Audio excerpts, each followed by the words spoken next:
Medical Center. And we are going to conduct a interview. We are the group 4, so let's go!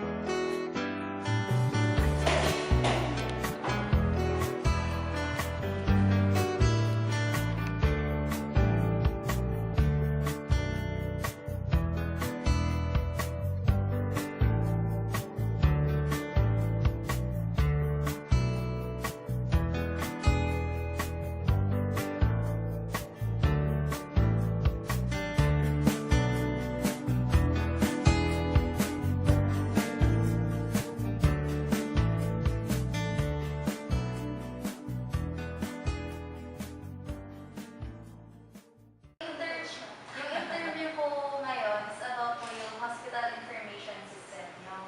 Di una po, kailan po nag-start yung HIS dito po sa Mediatory? Actually, ang Mediatory naman is from the very start, may hospital system na yung naunahan din ng COVID was access lang siya. Then year 2000 parang kami ng term life. Pero yun ay hanggang 2004 yan. Tapos after ang 2004, yun yung Bismax Hospital System. So yung existing system na yun, yun yung Bismax Hospital System. Nag-start siya ng 2004 after test. Ano po yung further pa pong description po ng term Bismax? Bali kasi ang Bismax ay created ng taga-Bismax. Located siya doon sa Manila, sa Makati.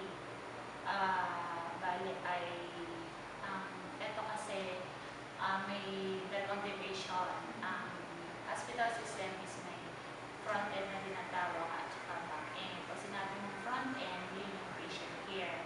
Tapos pag sinabi mong back end, yun yung financial aspects and inventory and warehousing. Ang ibang hospital kasi more on sa patient care lang. Pero kami may traffics, in a way namin yung pareho na utilize namin both the front and the back end. Pero more on, ang focus ko kasi more on sa front end. Tapos yung sa accounting side, yun sila yung concentrated sa financial aspects. Ang nag-start ang hospital system from the time you register yung patient until the time na ma-discharge yung pasyente. Meron din ng outpatient, inpatient, ER patients. Noong 2004 is back 7, version 7 kasi kami. Pero madami kasi siyang iba-ibang version. So ngayon, dalang start ng March 1, kami nag-migrate into Bismax 8. So, bago ng migration namin sa Bismax 8. The difference between 7 and 8 kasi more on web, na itong Bismax 8. Kasi yung 7, hindi siya parang web-based. Mas high-tech na kasi itong Bismax 8. Tapos, pero though pareho rin naman yung laman niya, pareho din. Medyo iba lang yung naging flow. May mga ibang feature dito sa 7 na kasi parang nag-upgrade na kami dito. Yun, yun siya. So, ano po, para po sa inyo na ano po ang naging advantage sa isang hospital na may HIS siya? Advantages kasi naka-network na. From the time i-register yung pasyente, kasi from ER yung patient, diba i-register siya as ER patient. Tapos lahat ng kanyang mga order, doctor's order, online requisition yun. Let's say, halimbawa kailangan niya ng medicine, yung online requisition sa pharmacy. Halimbawa may order sa kanyang for laboratory, for x-ray, online requisition din siya. So parang i-online request sa system, then pagdating sa pharmacy, blinking lang siya na itong pasyente nito, pag na-view nila kung sino yung may request na kailangan niya ng gaya. So, ipiprepare na siya. So, pag pumunta doon yung nurse, basta na lang niya kukunin, ipiprint yung request, pipirmahan lang siya. Same as sa lab at same as sa x-ray. So, lahat ng order ng doctor, online request. Hindi na siya yung lang. Though mayroon pa rin namang chart, kasi part naman talaga yun ng records ng pasyente na may chart. Pero lahat ng order is online. Then after sa ER, tapos ay yung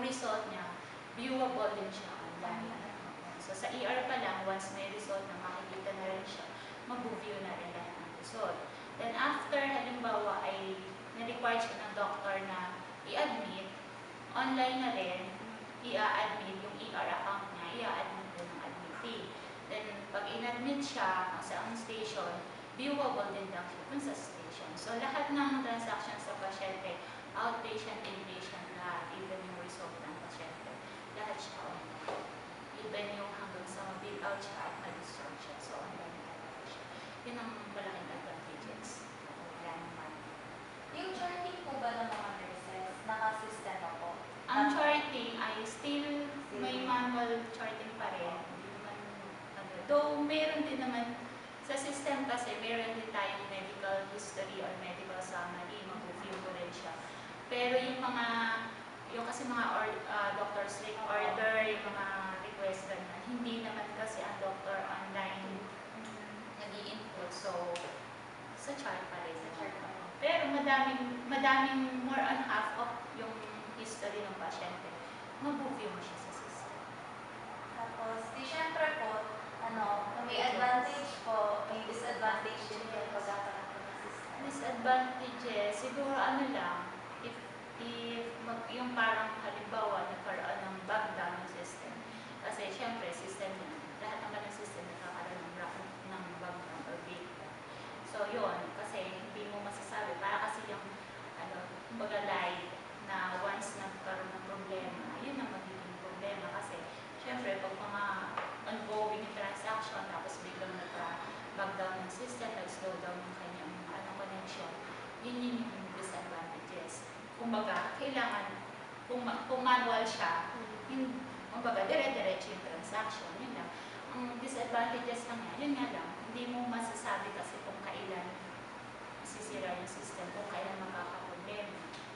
So, once biglang nangyari yun yung mahirap kasi nandiyan yung IT to analyze, hindi naman agad-agad yung resolve yung issue. Not unless. Pero though hindi agad namin siya masolve, other option, iisip pa ng other option. So, yun yung papel ng IT sa hospital.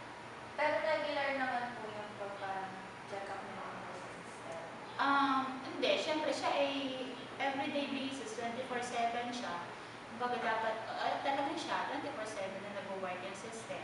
So, yun naman, once may problem or something, kino-coordinate naman sa even yung mga simple problem na even sa transaction ng pasyente, nagka-problem, kino-coordinate sa yun lang. Other than the disadvantages, wala na yun. So, yun.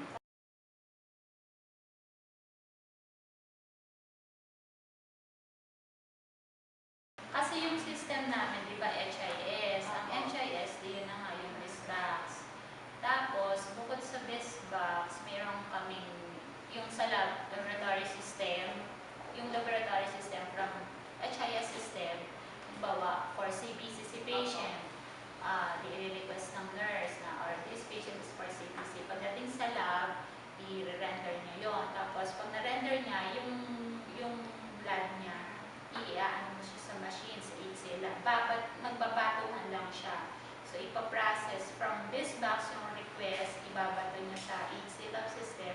Tapos, ang HCL system siya yung mag-generate ng result. Then, once may result na sa HCL system, babalik ulit siya sa HIS system. Tapos, once na-release siya doon mo siya mag-review. So, gano'n, babatungan sa same as sa PACS. Mayroon kami PACS system, yung X-ray system. Yung PACS system naman, machine din siya, wherein nandoon naman process yung X-ray ng pasyente. Ang ginagawa lang, yung PACS system kasi parang plate lang siya. Tapos, i-read pa rin ng doctor. Pero yung entry ng result ng findings ng X-ray, online din sa hospital system. Other than that, meron din kaming BizBox clinic system. Yun naman yung ginagamit ng doctor once nag-check up sila. So, pag may doctor na nag-avail noon, ang kanyang check-up na, instead of chart, online na din. So, lahat din nandoon din. Tapos, another system, meron din kami ditong created system ng mga programmer namin. Kasi sa IT, we have programmer development team. Kasi ang IT kasi sa amin, Chapex, is divided into 3. We have the business support team, the system support team, and the developer team. So, yung developer team,